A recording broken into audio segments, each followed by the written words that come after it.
Good morning, everybody, and welcome to today's webinar. I'd like to start with a disclosure, actually, and I'm not a HR professional or a lawyer, but I've been asked to host today's session. And for those of you that don't know me, my name's Richard Hallsworth. I'm an accountant at Nicholson's, working in the business advisory services team.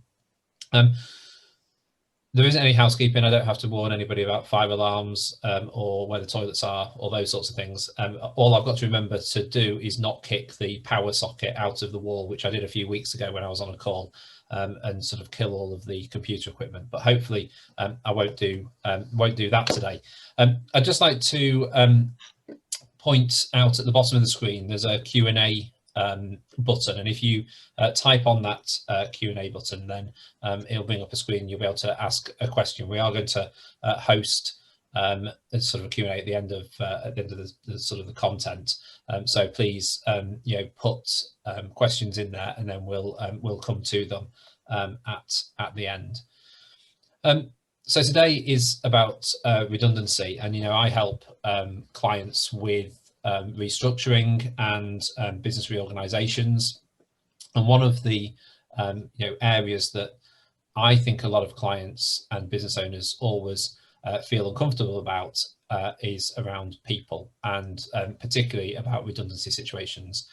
Often, they know that it's the right thing to do. They know they need to resize, and they know they need to think about what that means for their team.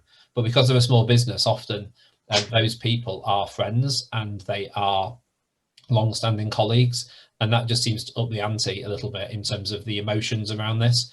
And I think that was brought home to me probably 10 years ago when I was with one of our clients, and we were talking about restructuring. We were talking about sort of downsizing the business a little bit and making some changes. And I said, well, actually, it's whatever it was, it's £50,000. And the guy said to me, well, that's £50,000. But he says, stand up. So we stood up, and he goes, we looked out the window, and he goes, but there's the people that relate to £50,000. And I think, that illustrated to me at that point that for many business owners, restructuring and redundancy in particular is very emotional. But it's a process that I don't think, we should shy away from. I've listened to the presentation that Laura and John are going to run through this morning already. And, it's a process that, if done carefully and if done, with those things in mind, should be done. If it's right for the business, then we shouldn't sort of shy away from it. But you don't need to listen to me. We have got two fantastic speakers this morning that do know a lot more about redundancy certainly than I do. So I'm going to pass over to them in a while. They've asked me to do an introduction, and despite searching LinkedIn and Facebook and all sorts of other sources, I can't really find anything very exciting to tell you about them, other than the fact that they are both experts in the field of HR and employment law. Dr. John McMullen, solicitor with Spencer West, international law firm based in London, but also across the country. Also a professor at Leeds University Business School, and an author of leading text on redundancy. So absolutely an expert in this area. And Laura Riley, who's head of internal HR and also our external HR offering at Nicholson's, fellow of the Institute's Leadership and Management, and a member, chartered member of the CIPD. So I think both experts in their fields, both knowledgeable about this area. And I'm going to pass over to Laura now, who's going to start the webinar, but also with a poll, I think, Laura. Oh, you're on mute.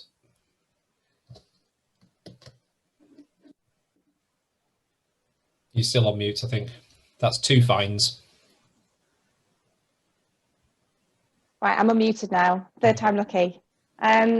Yeah, just a bit of a summary about our companies. As Richard's just alluded to, Nicholson's Accountants, we offer accountancy and business advisory services, so that's where I come in.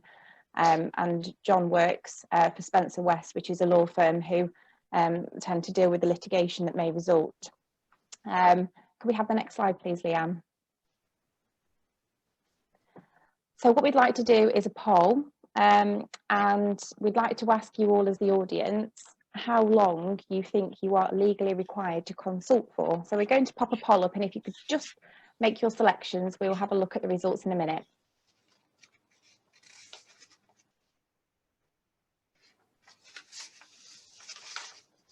The poll popped up.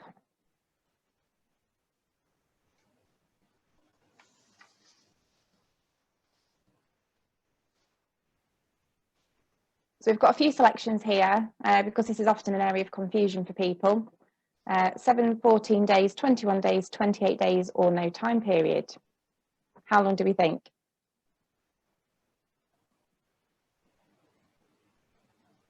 Okay, I'm going to bring that to a close now.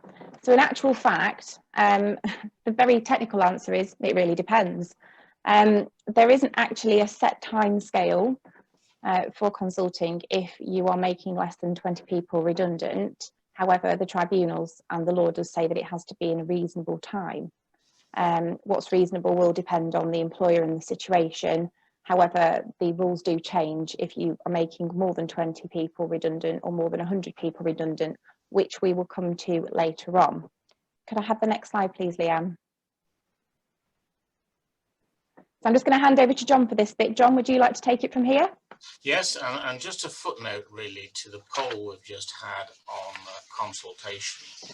One theme that we will bring out throughout this webinar is that you must always consult in every case.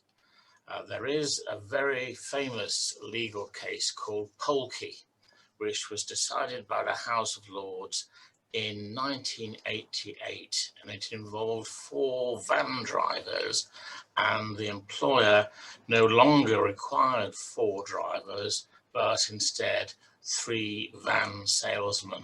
So it dispensed with one of the employees without notice, without discussion. The employee was simply driven home and given no details whatsoever of the reasoning behind the dismissal. The House of Lords in this case said that not consulting of itself makes a dismissal unfair. Now, how long you have to consult, as Laura says, depends on the circumstances, but you must consult in every case. Lack of consultation of itself can lead to an unfair dismissal case.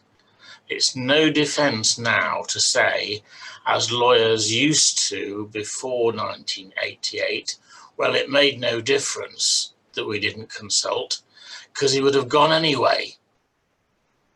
You've got to consult in every single case, and we will come back to the subject of consultation shortly. So today, what are we trying to do? We're trying to, if we have to go through, we can go to the next slide. I think the poll is still up. We can get rid of the poll. Well, what we're trying to do is to get through a redundancy exercise successfully and without legal claims. It's well documented that in redundancy, people are going to suffer shock, shame, and guilt even. Therefore, the employer, in our view, needs to treat people ethically, humanely, and fairly, and it does no harm to be transparent. Redundancy is often labelled a crisis time, but it's also an opportunity to rebuild the business going forward. So that's something we should bear in mind when we're selecting people for redundancy. We want to retain the right people with the right skills going forward. The next important thing, which I've already referred to, is we must avoid risk to the business. And the main risk to the business is for anybody who has 2 or more years service, an unfair dismissal claim based either on lack of consultation or alternatively on the basis that they were unfairly selected. This can be expensive. The current maximum award for an unfair dismissal case is £88,519, or 1 year's pay if lower. And so you can see that if you have one unfair dismissal claim, you can wipe out the savings from your redundancy exercise entirely. When we come to multiple redundancies, which Laura has briefly mentioned, when we have 20 or more individuals proposed to be dismissed, then you must inform and consult either with recognised trade unions or elected employee representatives. Getting this wrong too is extremely expensive, because if you get it wrong, then the maximum penalty is 90 days pay per affected individual. And that's 90 days gross pay. So that's another danger area which we must really look out for in our redundancy process. Finally, we want to be seen to be a good employer to our present employees and to future recruits. So we must be careful about the reputational risk to the business, and we must also look after the survivors, those people who are staying with us, moving forward. We must make sure they continue to be motivated, notwithstanding that some of their colleagues have had to depart.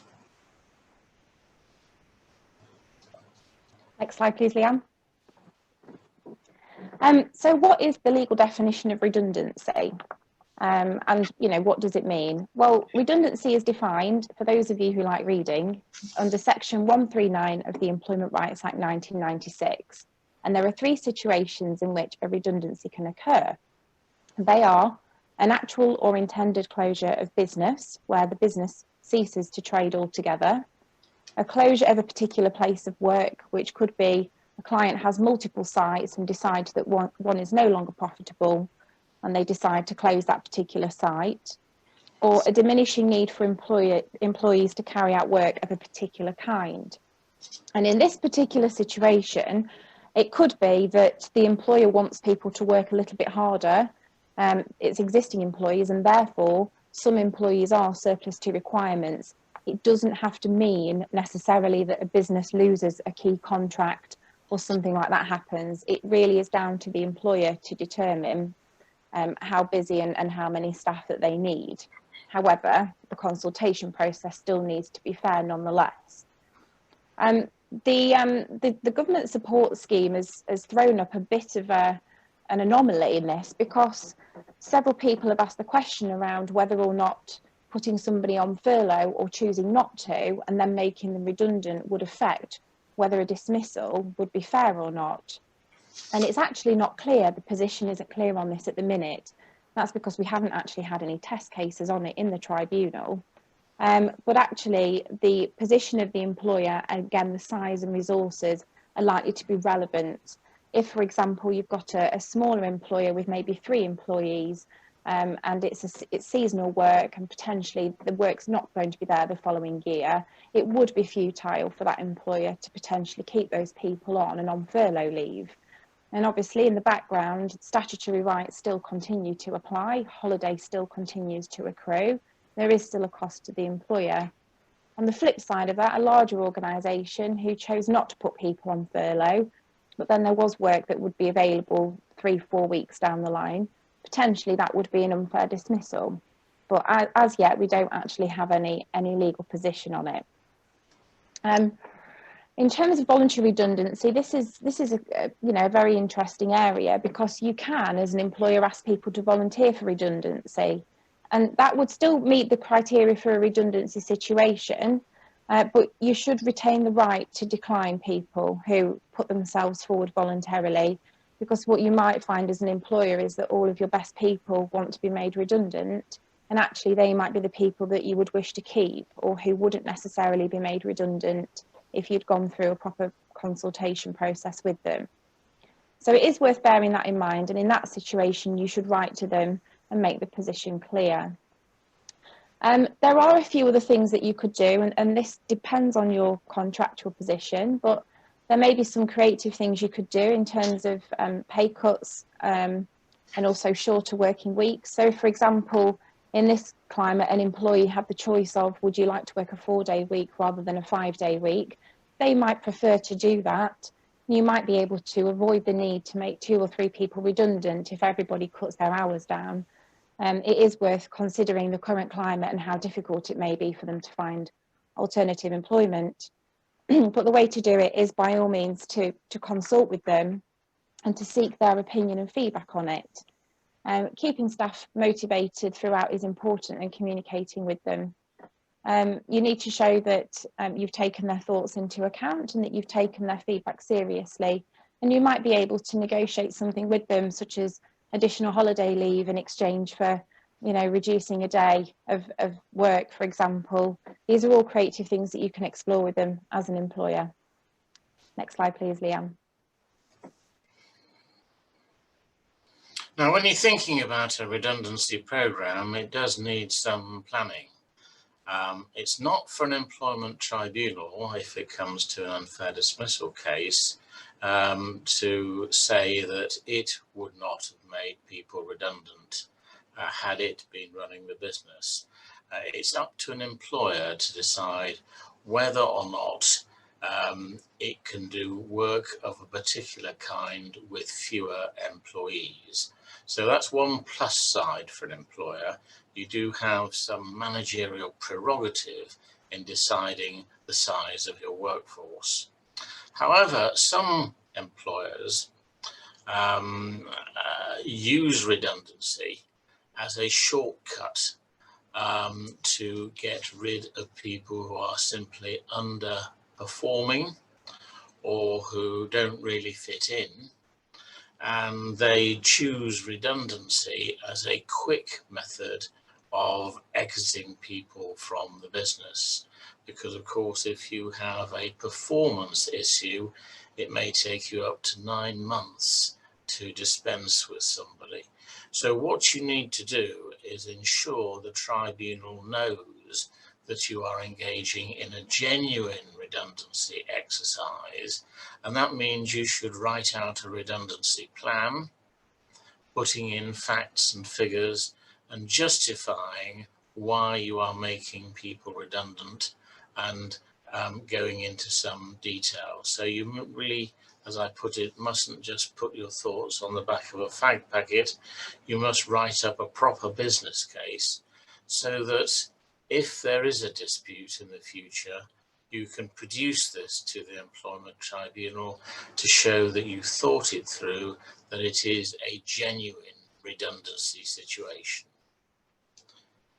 If we can have the next slide. The first important point you have to consider is who should be in the pool for selection for redundancy. The basic principle is that the bigger the pool, the less risk there is of unfair dismissal. But should you put everybody at risk? Because that can be unsettling and perhaps unnecessary. So really the pool should be more focused, but it should include everyone doing comparable or interchangeable jobs.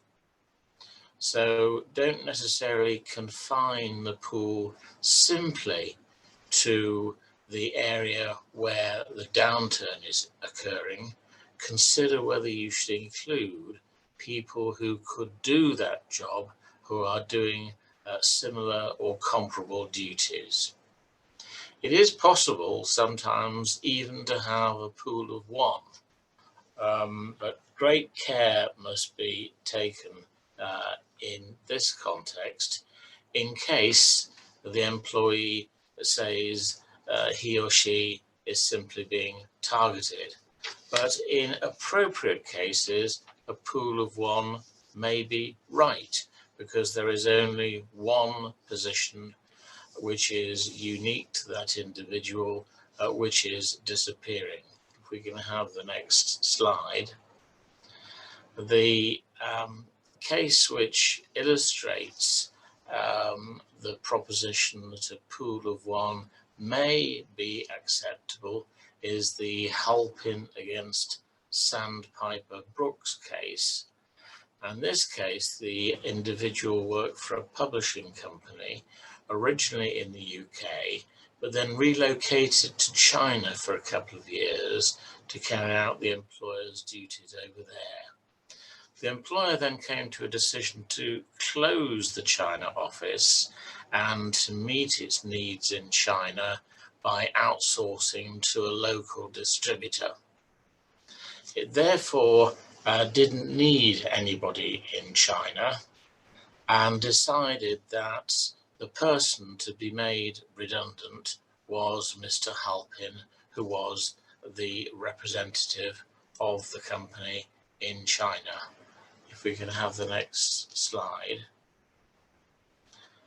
My namesake, Judge McMillan, said that in this particular case, the decision of the employer to have just a pool of one was perfectly logical. The individual employee worked on his own in China. He was entirely responsible for the Chinese operations, and furthermore, the employer had followed a reasonable procedure by looking for alternative employment and consulting extensively.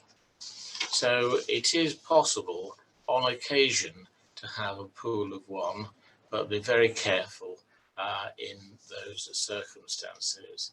If we can have the next slide. Consultation, I've mentioned, is extremely important. Consultation about selecting an employee, consultation about devising criteria for selection, and consultation even about the choice of the pool can help you if there is an employment tribunal decision. So in Fulcrum, Europe against Bonacera, there were relations with a trade union.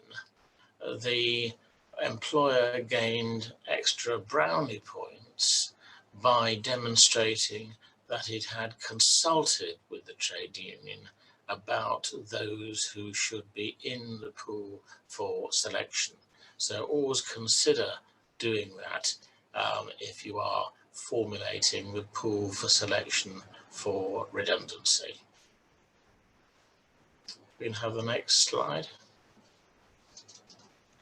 As I mentioned earlier on, the size and administrative resources of an employer are key in this situation. And that's because a larger employer would be expected to follow their procedure rigorously and to actually go the extra mile, so to speak. For example, a smaller employer, although ignorance is no defence, a smaller employer may potentially have a redundancy process that could span perhaps 10 days. It could be quite straightforward that business has diminished or ceased altogether, and there isn't really anything else that a small employer can do because they don't have the benefit of having several different sites that they could potentially redeploy to. But that wouldn't necessarily be the case with a larger employer. And it could be arguable that if an employer had a location that was, say, 5 miles away and there was vacancies there that were suitable, they would be expected to explore all of those options before actually making somebody redundant and dismissing them from the business altogether. Next slide, please, Leanne. In terms of selection criteria, this is very important because it really should be objective and measurable. And by this, we mean that you should use a selection matrix and you should decide on the objectives that you want to achieve, and the selection criteria should reflect those.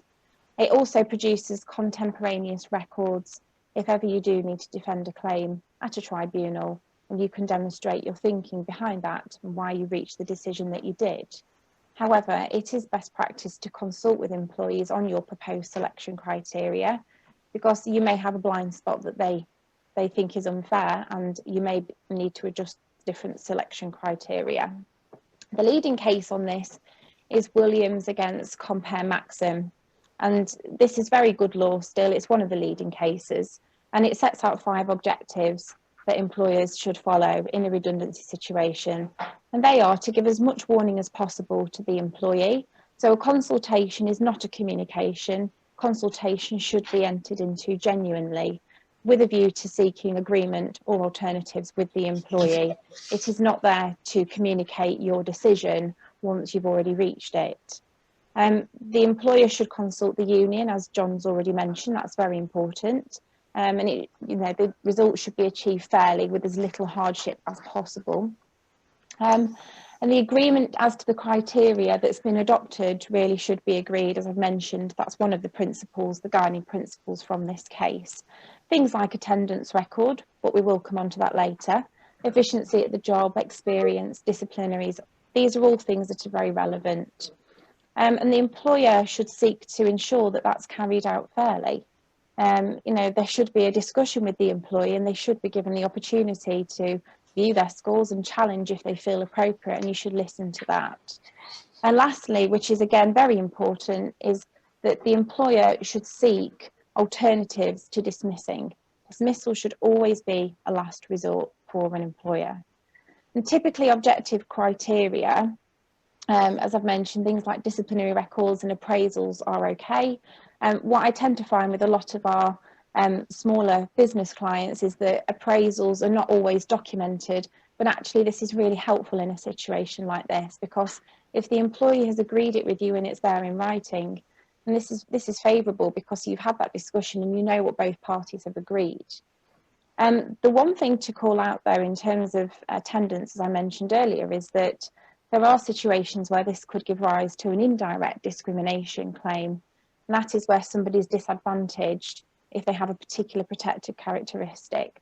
And in this situation, criteria such as what we would call LIFO, last in, first out, should never be used in isolation.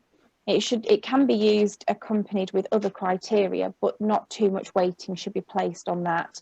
And that's because it could indirectly discriminate against people that are younger, who haven't had the length of service that somebody older would have had, therefore they could be disadvantaged. The same can be said for maternity and also sex discrimination.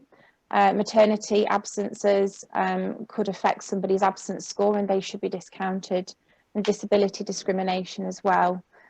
So for example, if somebody has a lot of absences because they've got an underlying health condition, it would be more appropriate to disregard those particular absences and look further back if possible. And there is case law on this as well.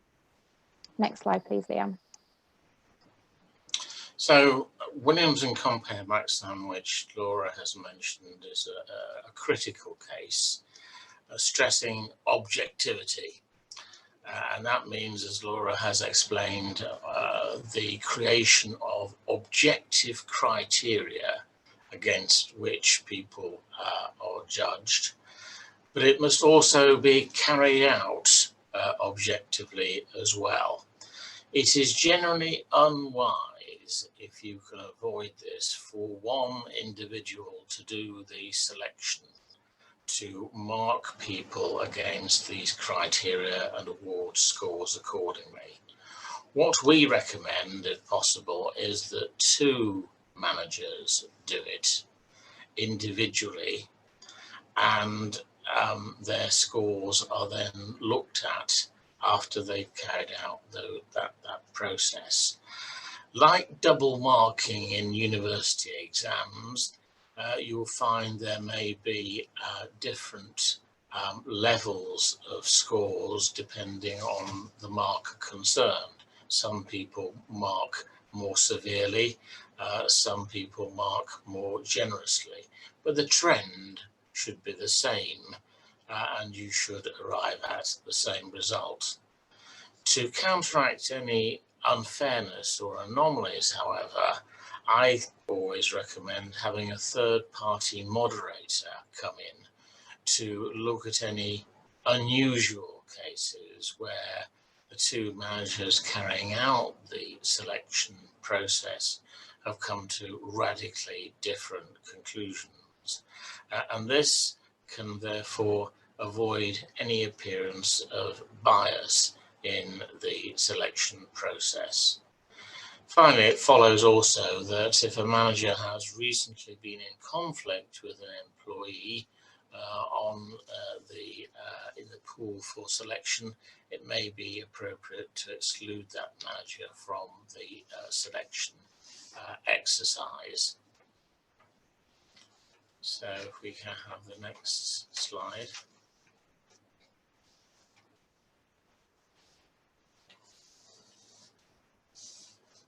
Is this me or you, Laura? This is you, but I'm happy to take it if you want. No, it's me. Going back to the case I mentioned at the outset, the Polke case, you must always consult. Lack of consultation in a redundancy exercise will mean virtually automatic unfair dismissal. It is true that the employee might have been made redundant fairly if consultation had taken place, but that will only affect compensation. It won't take away the liability for unfair dismissal and the unfair dismissal claim. So in all circumstances, you must consult. You must tell the employees in advance what the selection criteria are going to be. You must then meet with employees to tell them the scores they have achieved against the selection criteria. You don't have to tell employees about other people's scores, but they must certainly be told their own scores, and they must be allowed to challenge those scores. For example, you only gave me 3 points for attendance, whereas I had some domestic difficulties and had to take some time off to deal with a family emergency, and you've ignored that. That is a factor which you should then take into account and be prepared to adjust the score accordingly. So full involvement of the employee at the consultation stage over selection criteria can help you avoid an unfair dismissal case. Next slide, please. The position becomes more formalized if you have multiple redundancies. I hope this doesn't happen to you, but if 20 or more employees are proposed to be made redundant within a period of 90 days, then there are minimum periods laid down by Section 188 of the Trade Union and Labour Relations Act 1992. It is 30 days if it's more than 20 employees but fewer than 100, and 45 days if it is 100 or more, although in Northern Ireland the figure is 90 days. But in the UK, in Great Britain, it is 45 days for these larger redundancy exercises. The penalty for failure to inform and consult is severe. The penalty can be up to 90 days pay per affected individual, and that means 90 days gross pay. There is no cap on the amount of a week's pay for this purpose. So this is a punishment for the employer for failure to consult. It's not dependent on any employee losses. It's in addition to any other payments they're entitled to. Who do you carry this consultation out with?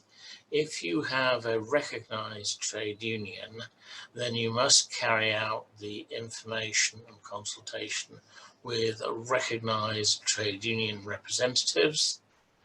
If there are no trade union representatives, if you do not recognise a trade union, then the duty on the employer is to invite the election of employee representatives through secret ballot, and the information and consultation exercise must take place through them.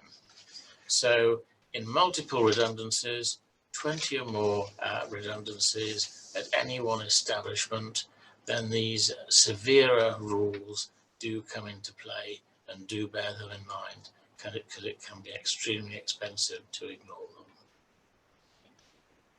them. So next slide. I think it's also worth mentioning on that, John, that it doesn't just have to be a redundancy situation that can trigger those consultation requirements. In terms of restructuring, if somebody's to be dismissed and rehired, then that would still trigger the requirement to collectively consult. That's right, isn't it? Yes, and take the situation at British Airways, where there's recently been a proposal to staff to change contracts, to take pay cuts, and there has been resistance to that. And therefore BA has responded by saying, well, what we'll do then is terminate your present contract on your present terms and conditions, and offer you a new contract on the lower terms and conditions when that notice expires. For the purposes of section 188, that is deemed to be a redundancy, because for this type of consultation, there is a wider definition of redundancy, which includes dismissals to change employment contracts.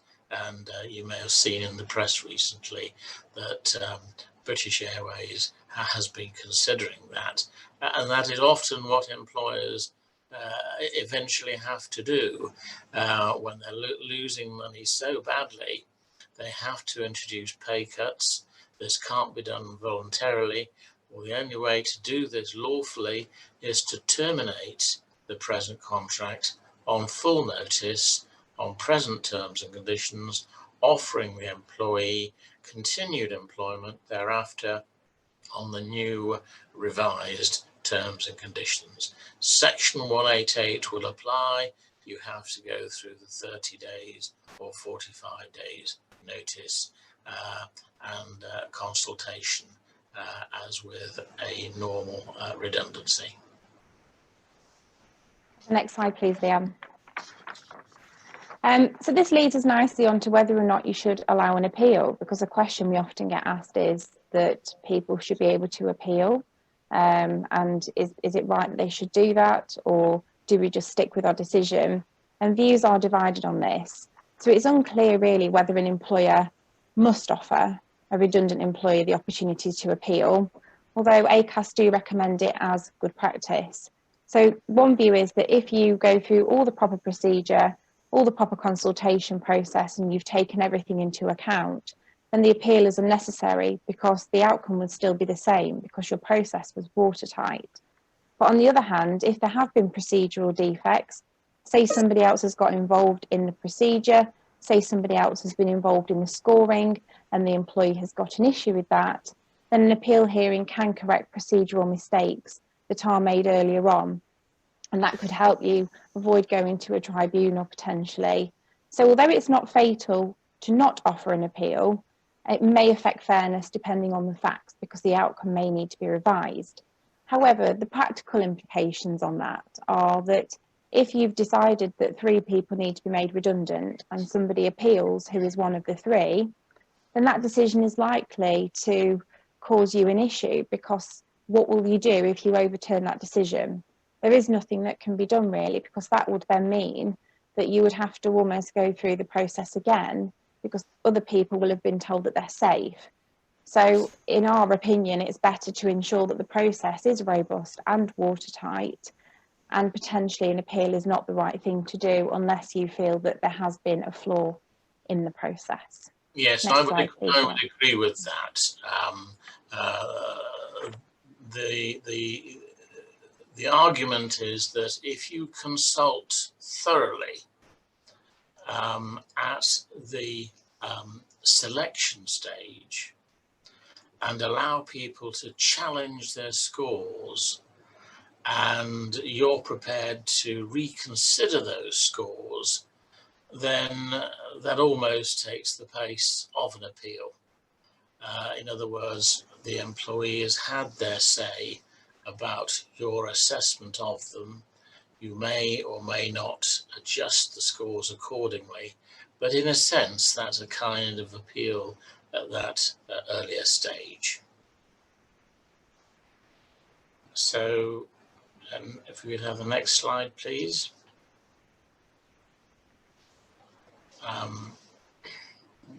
This is a slide about survivors, but before we come to that, in terms of people who are going, in terms of people who have been made redundant, I think there are 4 key questions you've got to ask yourselves. Number 1, was it a genuine redundancy? You remember we recommended formulating a business plan so that nobody could say this is a sham and you're really getting rid of me for some other ulterior reason. Has there been adequate and meaningful consultation? That's at various stages. It could be over the size of the pool. It could be over selection criteria. It certainly means consultation about the scores that you have given people when marking them against the matrix of criteria that you have devised. Was the selection of the individual fair in all the circumstances? And then something we haven't stressed so far is, have you considered alternative employment? And you must, I think, make a note of that. You must look within the organisation for alternative employment, and if there is alternative employment, you must offer it. And you must offer alternative employment even if the vacancy concerned is at a lower level or at a lower rate of pay.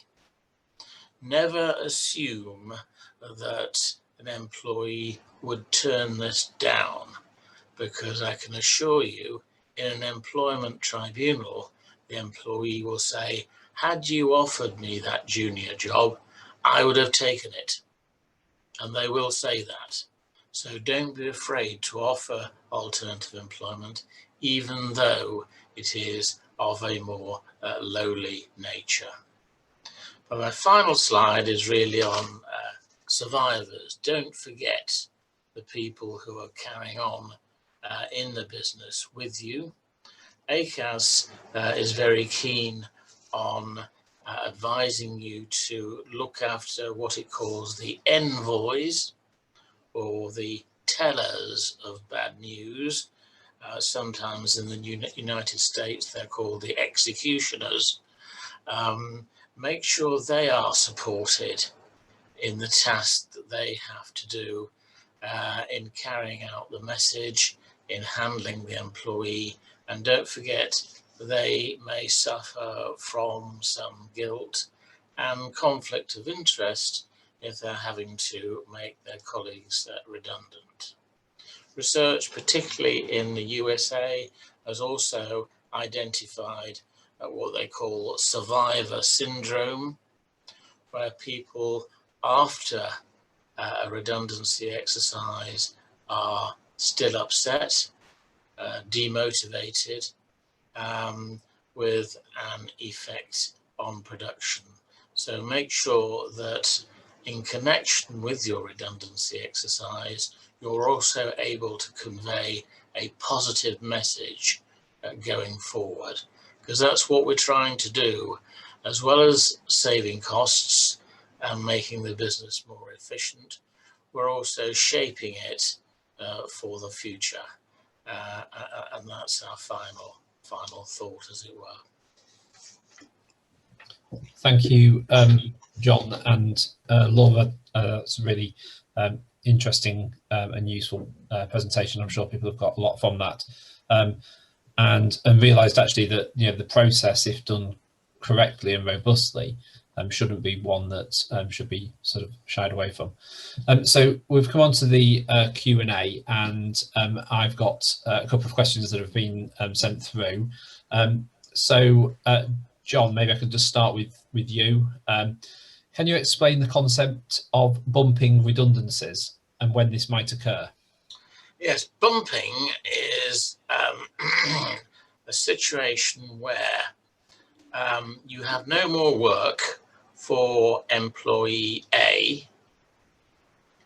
That person's job has disappeared, for example, but employee A has been with you for 25 years, is an excellent employee, and you would like to retain that employee. So to ensure that you do that, you make employee B, whose job is not currently under threat, redundant instead. So that's why it's called a bumping redundancy, or sometimes a transferred redundancy.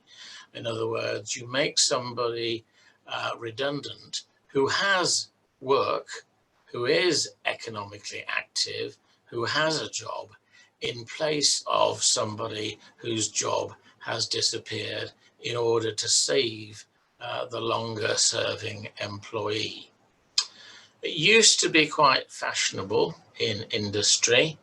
It is less fashionable these days, and you're certainly not bound to do it. You may, in the extreme example I just posed of employee A having 25 years service and employee B having just 18 months or 2 years service, you may wish to consider it, and you may wish to make a note that you have considered it, but you're certainly not bound to do so. Whether or not you bump is a matter of managerial prerogative, and an employer may well say, well, employee B, although that person's only been there for a few years, is doing a perfectly good job, and there is no merit in bumping that person out. But that's a bumping redundancy, and the person who would be bumped out would be entitled to a redundancy payment. Okay, thanks, John. Laura, coming to you with the second question. After you've made somebody redundant, is there a set period of time where you have to notify those made redundant of new vacancies that come up in the business? Thanks, Richard. There isn't actually any requirement to do this at all, because once you've made somebody redundant, you've dismissed them from the business. So therefore, their employment is terminated. However, what you do need to be aware of is that if you were to make somebody redundant and then to potentially advertise a similar vacancy in a week or so's time, this may cause an issue in that, was the redundancy genuine, and could give rise to them suspecting that the dismissal was unfair on grounds of redundancy. And if they were to challenge and go to a tribunal with that, then the tribunal would want to know from the employer what had changed. And it's not that it's completely impossible that that might be a situation. It could be that a new contract has been won or something like that. However, they would need to be able to demonstrate that. So employers should really think very carefully before they make redundancies, and that comes under the due diligence of exploring all options, because if somebody did have a vacancy available in a week or so's time, it would be quite unreasonable to make somebody redundant if you had that information. Some of my clients who are extremely cautious wait for at least 3 months before refilling a post, 3 months being the period during which you can bring an unfair dismissal claim. That's something you might want to consider if you were especially cautious. Thanks, John. Laura.